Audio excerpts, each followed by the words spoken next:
Qui t'a condamné? Qui t'a condamné? Il y avait un temps, une femme, que la Bible dit la femme adultère. La femme adultère, c'était une femme, et, comme nous le savons, une femme mariée, bien-aimée dans le Seigneur, qui était tombée en franc délit avec un autre mari.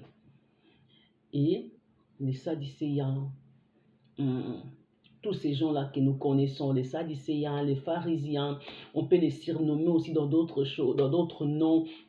On peut dire, quel nom peut-être? Nos adversaires, nos ennemis, qui attendent notre destruction. Vous voyez, nos ennemis, nos adversaires qui attendent notre perte, qui attendent que nous trébuchons, que nous faisons des erreurs, qu'il y ait quelque chose dans nos vies. Eh bien,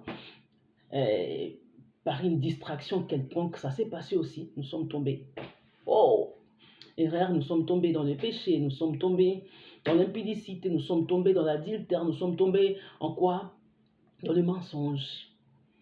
Tout d'un coup, nous sommes par terre. Et comme ils attendaient cela, ils attendaient nous voir par terre, ils se sont dit, pour lui, c'est fini. Pour elle, c'est catastrophe. Donc, elle doit partir, elle doit perdre sa vie, elle doit perdre ses enfants, elle doit perdre ce qu'il a. Le problème est que ils ne savaient pas que c'était le temps de Christ. On n'était plus sous la loi. On était maintenant dans le temps de la grâce. On était sous la grâce.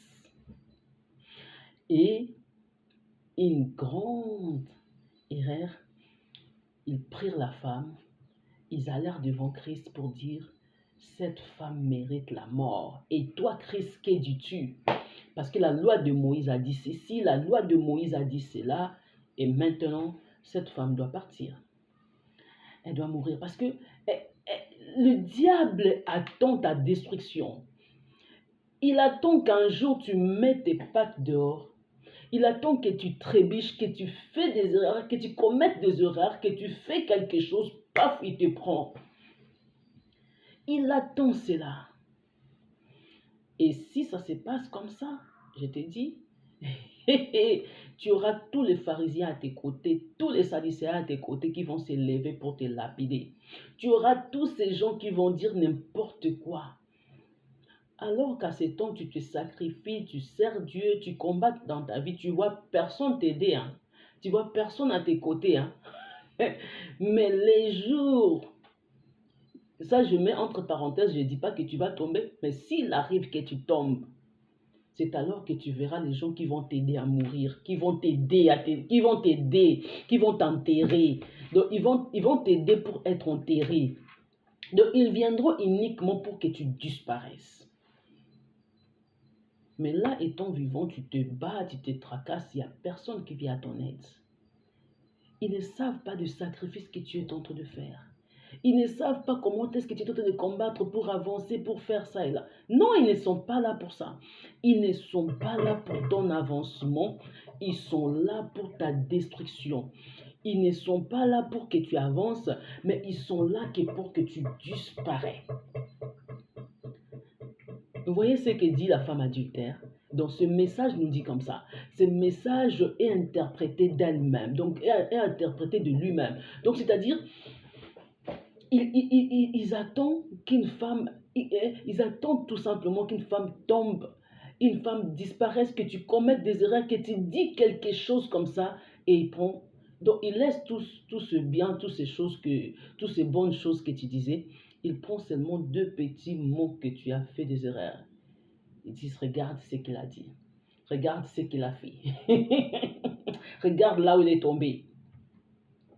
C'est pour cela que le Seigneur vient te dire à ces moments. Peu importe là où tu es tombé. Peu importe les erreurs que tu as fait. Le Seigneur a besoin de toi. Il a encore besoin de toi parce que tu as beaucoup de choses à faire. Tu as toute une vie devant toi. Tu as un monde à conquérir. Tu as un canin à posséder. Il dit ça, bangwa. Oya ngana nous et s'il était. oyo ngana nesili te tozo avancer tozo kende oyo biso nano esili te oyo biso nde esali nini ebandi. On continue l'histoire. Et c'est alors que la femme adultère était là couchée. Elle pleurait. Ah mon Dieu, on m'a attrapé, pour moi c'est fini. Aujourd'hui c'est la mort. Regarde, j'ai commis l'adultère. J'étais tombée. Je péchais. Pourquoi j'ai fait cela? Elle s'est condamnée aussi elle-même. Elle s'est condamnée parce qu'elle savait qu'elle ne peut plus avancer. La loi dit cela. La famille a dit cela. Ta famille t'a condamné. Que tu ne mettras pas au monde. Après avoir mis au monde, tu as réussi quand même de mettre au monde. Et ils se sont levés pour combattre ta vie et combattre tes enfants. La faute que tu as commise, tu as combattu quand même d'avoir les enfants. C'est ça tes erreurs. Donc il ne fallait pas. Il fallait respecter ce qu'ils avaient dit dans les ténèbres. Car, au botama pona bango, bango de banzambe na yo. Donc yo kelama pona bango. Kaka! Je te dis, ils t'ont dit que tu ne vas pas avancer. Et la faute que tu as commise, donc il ne fallait pas avancer. Il ne fallait pas combattre jusqu'à avancer. Et pourquoi tu as avancé? Il ne fallait pas. Donc là, on t'a condamné. Peu importe ce que tu as reçu, donc tu finiras par reculer. C'est là où tu vis des combats et des combats, des problèmes et des problèmes. Et encore la faute que tu as commise, et ils se sont